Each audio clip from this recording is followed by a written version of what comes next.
Bonsoir, chers amis et visiteurs de mon blog supersenior.ch. J'aimerais compléter l'article que je viens de publier par écrit sur Facebook ici, ainsi que sur mon blog, avec une petite vidéo explicative ou récapitulative. Hier, j'ai constaté qu'un ami, qu'une connaissance, disons qui n'est pas très très lointaine en kilomètres, n'était plus dans ma liste d'amis et je me suis permis de lui écrire. J'ai reçu la réponse suivante. Bonjour Monsieur Belair, je ne souhaite surtout plus recevoir vos incessants messages que j'assimile volontiers à de la propagande et qui ne m'intéressent pas. Du coup, je me suis permis de vous retirer de ma liste d'amis. Bon, c'est son droit. Vous pouvez toujours me contacter sous cette forme si vous souhaitez prendre contact. Ce à quoi j'ai répondu ceci. Merci, bonne soirée, à chacun sa vérité. Vous verrez plus tard que ce que vous appelez de la propagande se réalisera si l'on continue à se soumettre et si l'on ne prend pas de mesures afin d'éradiquer l'islam de nos terres chrétiennes. J'aurai fait mon devoir. Je vous souhaite bonne chance, cher monsieur. Au plaisir de vous revoir, ne serait-ce que pour un café.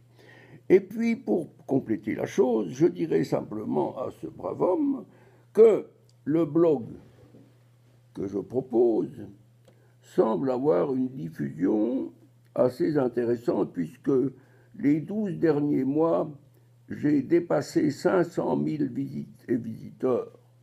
Je vous laisse le soin d'apprécier. Maintenant, j'aimerais dire ceci à ce cher monsieur dont je respecte l'anonymat.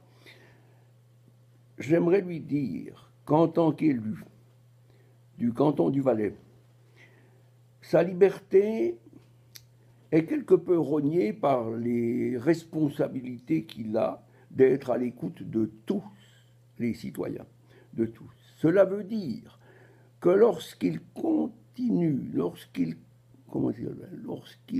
qualifie, je m'excuse, de propagande les écrits que je publie ici sur ce blog ou sur ma page Facebook, des écrits qui sont approuvés à plus de 98% de mes lecteurs, j'estime que ce n'est pas de la propagande.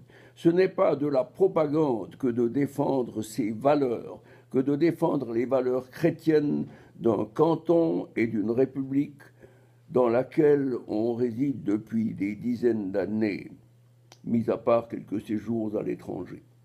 Et cette responsabilité d'un député, c'est d'être à l'écoute de tout le monde et de s'intéresser surtout à l'avenir, de ne pas fermer les yeux comme il le fait. Voilà ce que je souhaite à ce brave monsieur. Et quand il pourra se vanter d'avoir à peu près 540 000 visites et visiteurs en 12 mois pour un petit blog d'amateurs de quelqu'un qui